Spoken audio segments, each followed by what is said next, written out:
frères et sœurs, je sais que ici, sur la paroisse Sainte-Jeanne d'Arc de Rennes, vous êtes à la page. Et je voudrais le montrer à travers les textes de l'Écriture qui viennent d'être proclamés pour que particulièrement, pendant ce jubilé extraordinaire de la miséricorde, vous puissiez continuer d'être à la page. Il y a un certain nombre d'enfants qui sont déjà partis pour l'éveil à la foi, pour la garderie, mais on m'a dit, il en reste. De fait, il y a de nombreuses servantes d'assemblée et de nombreux servants d'hôtel, et il y a aussi d'autres enfants qui sont dans notre assemblée, et pour montrer que vous êtes à la page, eh bien, je vais demander aux enfants qui le veulent, qui n'ont pas peur, de venir près de moi, parce que j'ai quelque chose à leur montrer. Alors, les servants d'assemblée, les servants d'hôtel, vous avez le droit de venir, mais ceux qui sont dans l'assemblée et qui n'ont pas peur, parce que j'ai quelque chose à vous montrer, et c'est vous qui allez nous montrer que vous êtes à la page. Voilà. Très bien, il y a des courageux. Voilà. Ah bah oui, il y a tout. Très bien. Voilà. Alors, voyez, j'ai un bâton. Comment il s'appelle ce bâton? Une crosse. Parce que c'est pour accrocher les gens. C'est comme, peut-être que vous avez vu des fois dans les prés, des bergers qui ont des moutons, ils ont un bâton et puis ils essayent de récupérer les brebis qui se sont égarées. Eh bien, l'évêque, moi je suis l'évêque auxiliaire, c'est-à-dire je suis le premier collaborateur de notre archevêque, Monseigneur d'Ornelas. L'évêque, il a un bâton parce que c'est lui qui est un peu le berger à la suite de Jésus et qui est là pour nous aider. Et alors, sur ma crosse, voyez, qu'est-ce que c'est ça? Une colombe. Et ça? Oh, ben vous êtes savant. Et alors, on va voir maintenant si vous êtes vraiment à la page. La colombe, c'est le signe de quoi? Ah ben alors, vous avez deux réponses en même temps. Moi, je ne suis pas en simultané, mais on va expliquer pour les gens. Il y en a qui disent c'est le symbole de la paix, et il y en a qui disent c'est le symbole de l'Esprit Saint. Très bien, parce que c'est le symbole des deux, parce que vous savez, dans l'Évangile, quand Jésus il est baptisé justement par Jean-Baptiste, dont on a entendu parler tout à l'heure, qui baptise, c'est son nom, hein, sa fonction, eh bien, on nous dit que l'Esprit Saint descendit comme une colombe. Très bien. Et alors là, l'ancre, c'est le symbole de quoi? Du bateau. Ah là, c'est plus difficile, hein? Vous n'êtes pas tout à fait à la page, hein? Comment? L'accrocher? Non. Ouais. Les chrétiens? Oui, mais justement, il y a une raison. Hein? Les marins? Ben oui, mais là, on n'est pas chez les marins aujourd'hui. Ouais, non, c'est... Hein? Ouais. Il faut faire bien fort. J'ai pas entendu, mais je crois pas que ce soit ça. Il y en a derrière encore qui savent? Peut-être que dans les grands, il y en a qui savent. Oui? Oui, ah non, vous n'êtes pas... Non. Je vais vous mettre sur la voie, en tout cas pour les grandes personnes. Cette année, c'est donc l'année de la miséricorde. Et l'année dernière, dans le diocèse de Rennes, Dol et Saint-Malo, c'était l'année de... Pas la liturgie... L'espérance, très bien. Et donc, l'ancre, c'est le symbole de l'espérance. Très bien, vous êtes à la page. Mais vous ne savez peut-être pas pourquoi. C'est parce que Saint Paul, dans une lettre, il nous dit que notre foi, elle est ancrée dans l'espérance. Et c'est pour ça que l'ancre, elle est là sur ma crosse. Parce que paix, le symbole à colombe, et espérance, l'ancre, c'est ma devise d'évêque. Et c'est pour ça qu'elle est sur ma crosse. Là maintenant, vous allez retourner à votre place parce que vous avez commencé à nous dire comment on est à la page. Parce que vous savez, page, ça commence par un P comme paix et ça se termine par un E comme espérance. Et entre les deux, il faut mettre d'autres mots. Et ces mots, eh bien, nous les avons dans l'Évangile. L'Évangile et les textes qui le précèdent en ce troisième dimanche de l'Avent, nous invite donc à être à la page. Vous avez entendu, notamment dans la seconde lecture, le mot paix. Le Dieu de la paix sera toujours avec vous. La paix, c'est un des mots de Noël. Gloire à Dieu au plus haut des cieux et paix sur la terre aux hommes qu'il aime. Il ne faut pas, frères et sœurs, que nous nous laissions engager par les terribles événements de notre société. Nous, les chrétiens, nous ne sommes pas porteurs de ce qui va mal, nous sommes porteurs de la paix. Comme le dit saint Paul, il faut vaincre le mal par le bien. Il n'y a pas d'autre solution. Et donc, réécoutons ce que nous dit saint Paul quand il parle aux Philippiens. Il parle du Dieu de paix qui est toujours avec nous. Et vous savez que la paix, c'est la salutation liturgique de l'évêque, c'est ce que j'ai dit, la paix soit avec vous, parce que c'est la salutation du Christ ressuscité à ses apôtres, alors qu'ils sont terrifiés. Voilà que celui qui était avec eux était mort, c'est fini. Et le Christ est là, ressuscité, et qu'est-ce qu'il dit? La paix soit avec vous. Voyez comment ce mot de paix revêt une formidable intention pour que nous puissions être chrétiens dans notre société, quoi qu'il en coûte, quoi qu'il en soit. La paix, le Dieu de paix est toujours avec nous. Bien sûr, il faut ajouter d'autres mots. Il faut ajouter le mot action. C'est le mot de l'Évangile.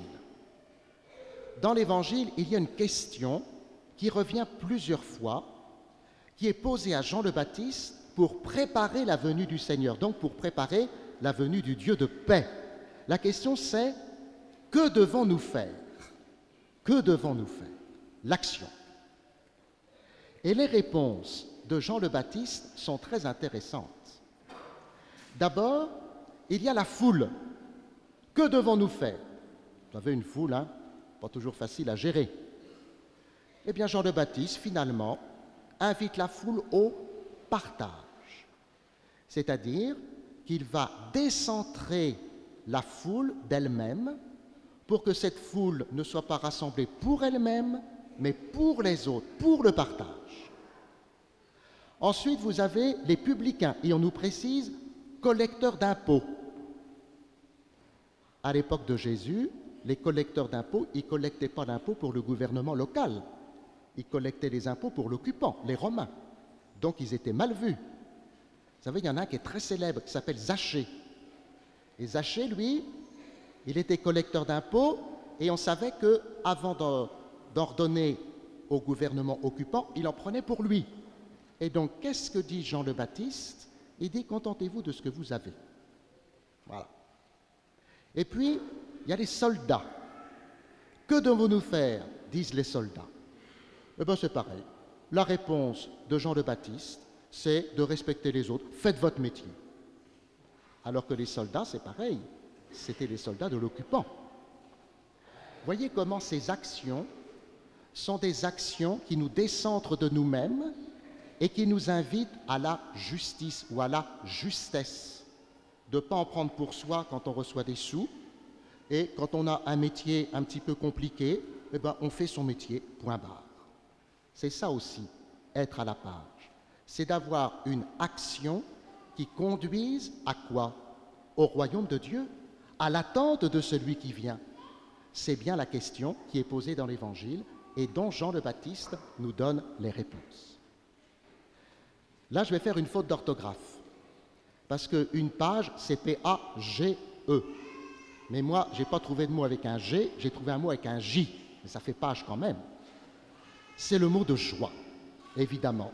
En ce troisième dimanche de l'Avent, Gaudete, la joie revient très souvent dans la première lecture comme dans la seconde lecture. La seconde lecture dans les Philippiens, réjouissez-vous dans le Seigneur. Je vous le redis, réjouissez-vous dans le Seigneur. Il ne faut pas que nous ayons des têtes d'enterrement. Vous savez qu'un saint triste est un triste saint. Eh bien, nous sommes des saints joyeux, même si nous avons des difficultés dans notre vie. Pourquoi nous sommes joyeux?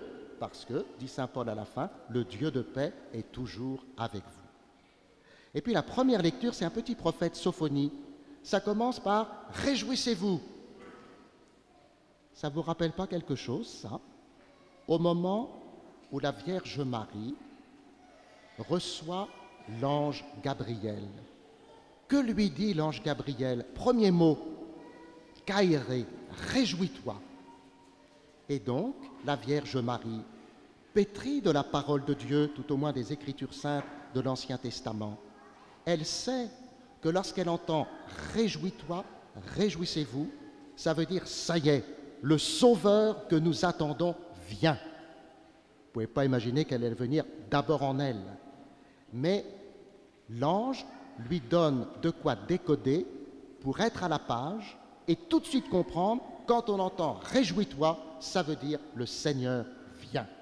Et c'est pour ça que saint Paul nous dit qu'en toutes circonstances, il faut nous réjouir. Alors évidemment, dans notre monde d'aujourd'hui, c'est compliqué parce que le monde est dur. Mais si ce ne sont pas les chrétiens qui annoncent à ce monde dur qu'en toutes circonstances le Seigneur vient, comment pourrons-nous ouvrir les portes de notre cœur, nous qui, cet après-midi, allons ouvrir la porte de la miséricorde? Et puis évidemment, le dernier mot, c'est le mot espérance.